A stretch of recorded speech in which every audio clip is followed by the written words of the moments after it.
Hey all, and welcome back to Fuzzy Dutcher Gaming and a new video on the channel. Just running through my Sanctum strategy in terms of what relics to use, what to focus on when you're going through the Sanctum rooms, and how you can basically pretty much guarantee success every single time. Now, the first thing I'll say is Sanctum, as we know, is built really well for some characters, not very well for others. For example, Righteous Fire, where you've got to stand right next to an enemy, can be really, really tricky. Same with melee skills, where you have to stay still in place. It gets a bit more tricky, but hopefully with these tips, it gives you a bit of leeway in terms of being able to take some damage. So I'm sort of middle ground, I would say, for Sanctum. I have a ranged character, but I have to stand still to do damage. But I'm easily getting through every single Sanctum, and when I get to the end, I've normally got upwards of 800, 900 inspiration left once I get through. And it really revolves around stacking the right relics. Now, I don't have the perfect setup by any means. If you can get even more of the relics I'm going to talk about, you're going to have an even easier time. But the way I've found is the most consistent way to clear Sanctums is stacking inspiration. Now, for people that are already clearing it, there's probably not much in this video for you. It's fairly straightforward stuff. But if you're someone who doesn't really know what relics to look for or how to use them and utilize them and what to do when you're on your run, this video might help. So let's look at this relic setup first. So there are a few that don't really do very much, but I'm going to go through every relic that I use. Firstly, I'm going to go through the ones that matter to the strategy and that really help me survive almost anything. Well, not actually anything unless I get one shot through my life. So I have this relic here. So these relics are fairly common. I've picked up another one here. I've traded others in.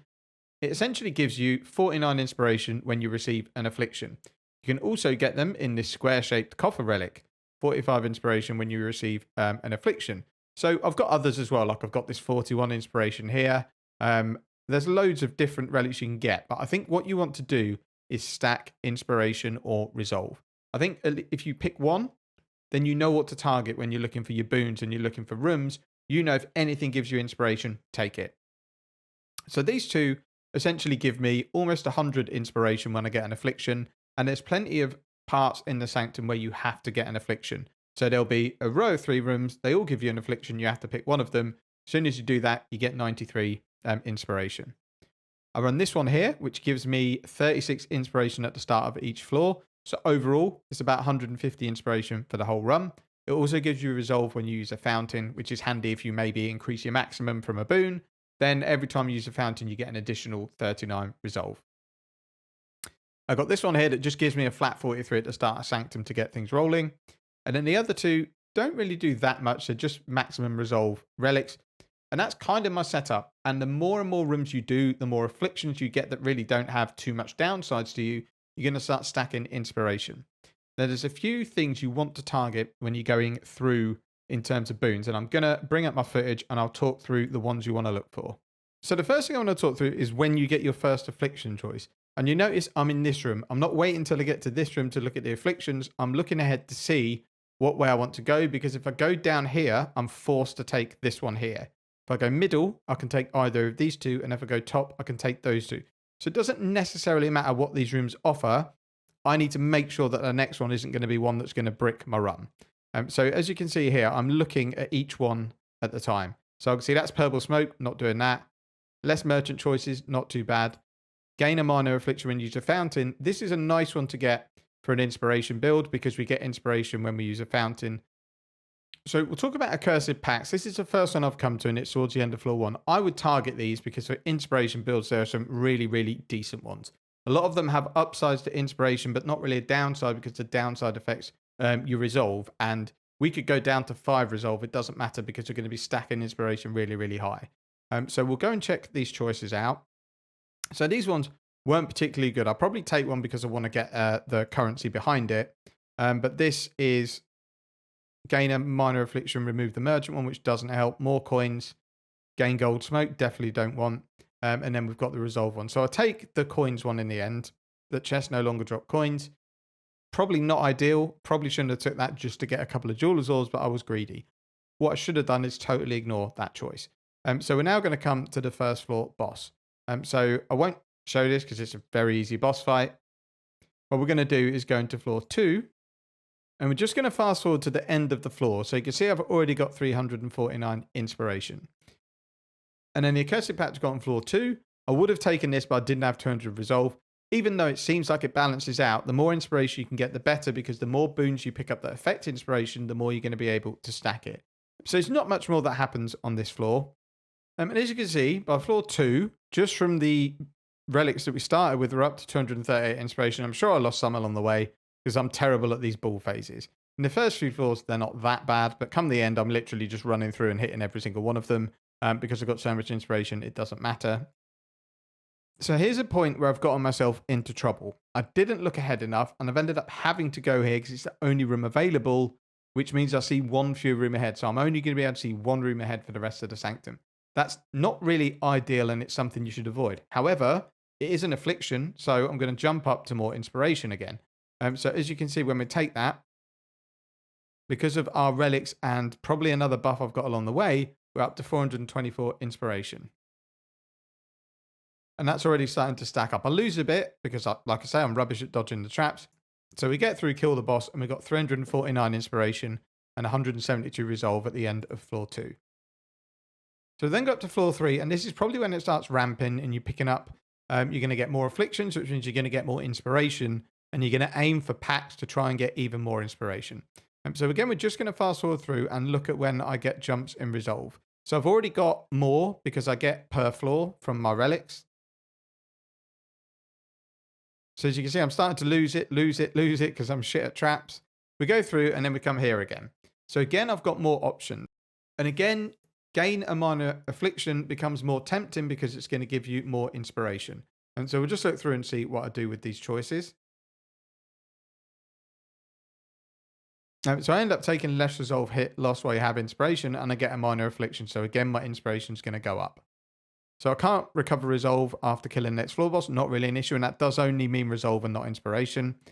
So we now got our inspiration at comfy 575. And then if we see here, it's jumped up to 747. So let's go and see what's affected there. And again, it's just picking up an affliction. I haven't done anything. So again, just because I get an affliction, my inspiration jumps up. I've now got 755. Lose it again because I suck at traps. Lose it. And then we've gone up to 903. So we're going to have a look at this. And that's because I use a fountain. And I get inspiration when I use a fountain. This is where I picked up resolve loss when you use a flask. I had to take all my flasks off. So this run ended up being a bit slower. But already you can see we're at the end of floor 3. I've played absolutely terribly and I've got 900 inspiration. So we'll go through. Again, it's gone up because I've probably taken another affliction. Gone down because I suck. And then let's just look at the last one. So then floor 4, as you can see, I start with 935 inspiration. So I have a chart which shows me which room has which mechanic in it. And for some reason, I decided there was no need to look at it. So I've taken Desecrated Crypts, which if we go up here, is a battle arena. Never take battle arenas. So this, I imagine, is going to be a big inspiration loss, but it's just to show you it doesn't really matter. So at the moment, I've got 935 inspiration. I go in and I hate this room because the flame is really quick. I can only use so many flame dashes before it goes on cooldown. I'm pretty sure I'll get hit constantly by the guards as well. There's volatile spawning. This is where, if you're melee or righteous fire, you get absolutely screwed because you're going to spend most of your time dodging and not any time killing enemies. At least with Tornado Shot, I've got ricochet, it bounces off walls. It's not as good as something like totems or traps, but it's a nice in-between.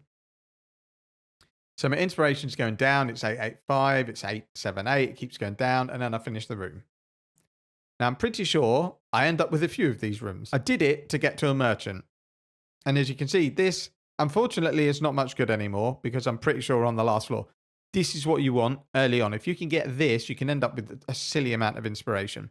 So I'm pretty sure I take Sanguine Vial to give monsters reduced life just to make my life a little bit easier. But if you were early on, Gilded Lyre is what you are looking for because that basically guarantees that you're going to complete the run as long as you don't do anything stupid. So let's fast forward and look at what rooms I take. Again, I'm an idiot. I didn't think, oh, that room was horrible last time. So I'll go back in again. But as you can see, my inspiration is 1,039. I can't necessarily stand in the beam, but I've got it's tricky for me to die at this point.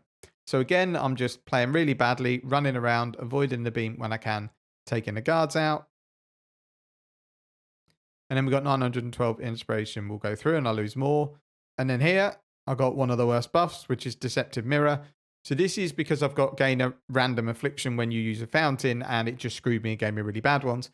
This was right near the end of the run, so it didn't matter too much, but it can cause me problems, and did, because it kept sending me to shit rooms. So you see me check my negative boons in a minute, because I want to see if I got one or not, because then I'll know if I've gone to the right room. I didn't. I suddenly got this one pop up here, which means it hasn't sent me to the room I've selected, because it's given me the debuff, which was in the other room. So again, we go in. This time I've got a boss, which is not the end of the world, because I get inspiration on bosses. And these again can be a little bit tricky if you have to stand next to the boss, but he's gone down super quick. Now we've got nearly 1100 inspiration. I don't get any coins from those. Don't pick those up. And then we go again. Entombment is horrible. And afflictions are unknown. You wouldn't take. So I won't show much of the rest of the run, because there's no skill involved, because it's going to send me to a random room. But these are all the debuffs that I ended up with in this run, and I've still managed to get through with over 1000 inspiration and playing really, really badly, because I'm just taking everything that affects inspiration.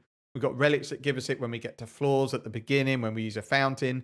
So the more you get through, the more inspiration you're going to stack, and it is very, very difficult to lose all this inspiration.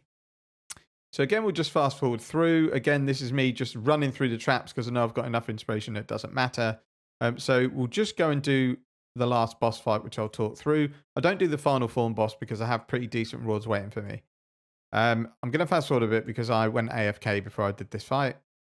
This fight here, I know pretty much, as long as I don't AFK in the red mist, I'm fine. So all I'm doing is keeping an eye on the gargoyle at the bottom of the screen here, because I've had them one-shot me before. And just making sure I'm not walking in too much of the red mist. Again, this gargoyle here, they're just super, super dangerous. They can really, really hit hard. So I'm just making sure I avoid them. Then I don't care. I'm just running. I know that I can hit every single one, and I'm still going to have plenty of inspiration left to kill the boss. And then we get to the end, and I've just got to look at my life. As long as I don't get one shot through my life, the boss is going down. So we'll just go through it, circle him, hit him. Again, I'm losing inspiration, but it doesn't matter. I've still got 900. And then the boss is done. I didn't go and take on the final form, which you'll see from when I take my rewards, because we had 2 divines, chaos, stack decks, loads of good stuff. And they're kind of the rewards I normally get when I go through Sanctum. 2 divines I don't normally get, but most of my runs I'll see a divine at some point. And that's why it's really important to avoid not being able to see further forward, because you might miss a divine. So where I got that black smoke and I can only see 1 room forward, that's very problematic for making you run profitable, because you can't see potential rewards. I could have missed even more divines. I could have ended that run with 4 divines. If I'd have been able to see a room ahead, there might have been a divine reward that I could have taken. And that's the other reason you 100% need to avoid taking you to a different room. So I would say, if you can't see a room, can't see a reward, can't see past 1 room forwards early on in your run, get to the boss, kill it, abandon it, start again. You're going to basically be fighting against yourself, because you could miss lots and lots of easy rooms with good rewards. You can also end up in a position where you have to take a horrible room, or you have to take a debuff that's going to end your run anyway. So I would say, if you get any of those, just abandon the run, start again. You're going to be much, much better off. Now, I know that's kind of waffly, but I wanted to talk you through a Sanctum run that I did, and all my runs are pretty similar. I'm terrible at the mechanic, but I stack so much inspiration that it doesn't matter. So these relics, if you don't have them, they drop fairly commonly. Just go through, if you don't have them and you're struggling to get through all floor 4s, just do boss 1 and 2. It's fairly easy to get through. Repeat, do it again, reset, do it again until you get some decent relics drop. They drop fairly commonly, and the more you do Sanctum, the more you're going to get. Once you get a couple of the inspiration ones and you start taking a couple of boons when you're in the Sanctum, it's very, very hard to die. I'm sure there's lots of other ways that people do Sanctums flawlessly, but this is the way I like to do it, because it allows me so much room for error at being not great at the mechanic. That's it for the video. I hope it's helped some people out, despite it being incredibly waffly. Thank you very much for watching. Take care, and see you in the next one.